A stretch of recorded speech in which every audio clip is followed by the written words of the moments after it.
Movie की शुरुआत एक गांव से होती है जहां दुष्यंत सिंह नाम का एक ठाकुर राज करता है। उसके दो नौकर थे जिनके साथ वो अपना जीवन व्यतीत कर रहा था। लेकिन ठाकुर की एक बुरी आदत थी।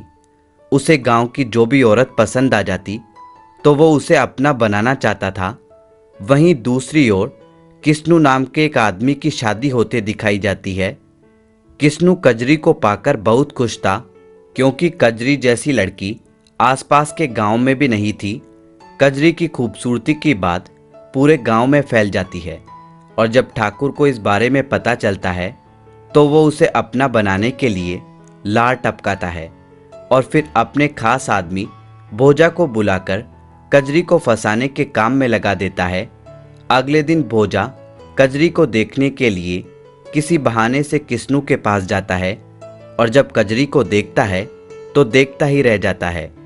और फिर अगले दिन भोजा गांव की कुछ औरतों को पैसे देकर कजरी के पास भेजता है, ताकि वो पूछ सके कि क्या कजरी दूसरे मर्दों में इंटरेस्ट लेती है।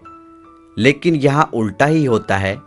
कजरी एक पतिव्रता स्त्री है जो दूसरे मर्दों को देखना भी पाप समझती है। अब ये सब जानकर भोजा परेशान हो जाता है। उसे समझ नहीं आ रहा था कि वो कजरी को कैसे फंसाएगा। वहीं अब ठाकुर से भी रहा नहीं जाता। तभी वो भोजा के साथ किस्नू के घर पहुंच जाता है। किस्नू ठाकुर की खातिरदारी करने लगता है।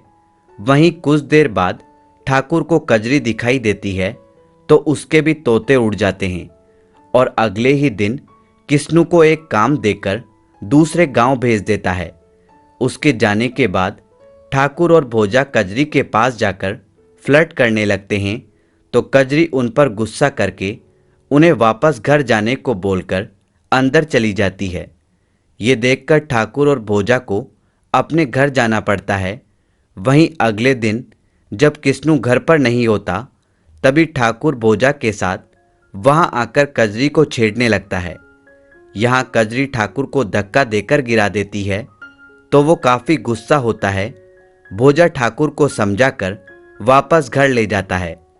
ठाकुर के जाने से कजरी काफ़ी खुश होती है, क्योंकि उसे लगता है कि ठाकुर उससे डर गया है, और किस्नू के वापस आने पर उसे सारा किस्सा सुनाती है। पर यहाँ खुश होने की बजाय किस्नू कजरी पर ही गुस्सा करता है, और किस्नू उसकी बातें इग्नोर करके दूसरी बातें करने लगता है। लेकिन कजरी को इससे काफ़ी दुख पहुंचता है। अगले दिन वो खेत से गुजर रही होती है तो खेत में खड़े पुतले को देखती है। पुतले में कजरी को किस्नू नजर आ रहा था, जो कि निर्जीव था। उसकी नज़र में अब वो भी उसके किसी काम का नहीं था। वहीं दूसरी ओर भोजा ठाकुर से दुखी हो जाता है, क्योंकि ठाकुर को उसकी कद्र नहीं थी। यही सोचकर वो कजरी को अपने लिए फंसाने का डिसाइड करता है।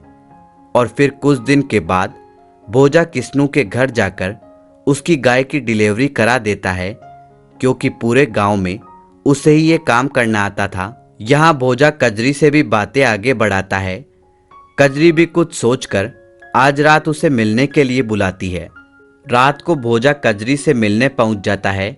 कजरी ने उसे ऐसा समय बताया था जब किस्नू घर पर हो। वो उसे किस्नू के हाथों पिटवाना चाहती थी, लेकिन ऐसा कुछ नहीं होता, और किस्नू भोजा के आने की वजह पूछता है। भोजा भी यहाँ बहाना करके उससे बच जाता है। वो बार बार भोजा को घर बुलाती, और भोजा हर बार कोई बहाना बनाकर किस्नू से बच जाता। भोजा को कजरी की हरकतों से समझ आ जाता है कि कजरी उसको किस्नू से पिटवाना चाहती है, इसलिए ही उसे वो बार बार बुलाकर ढोंग करती है। इसके बाद सुबह होती है तो कजरी भोजा का रखा फूल देखकर सोचती है कि एक तरफ भोजा है जो उसके लिए कुछ भी करने के लिए तैयार रहता है, और दूसरी तरफ उसका पति किस्नू किसी लायक नहीं है। यही बातें सोचते हुए अब वो भोजा के साथ रहने का डिसाइड करती है। लेकिन जब वो तूफानी रात में भोजा के घर के दरवाजे पर पहुंचती है तो भोजा को किसी लड़की के साथ देखती है, और भोजा को उस लड़की से बातें करते हुए भी सुनती है, जो कि कजरी को बहुत ही बुरी औरत बता रहा था। भोजा यहाँ कजरी के बारे में काफ़ी बुरा बोलता है, जिसे सुनकर कजरी बिल्कुल टूट जाती है और सब कुछ त्याग कर नदी के पास जाने लगती है, क्योंकि उसके पति के साथ ही ये दुनिया भी उसके किसी काम की नहीं रही। और इसी के साथ यह फिल्म यहीं पर समाप्त हो जाती है।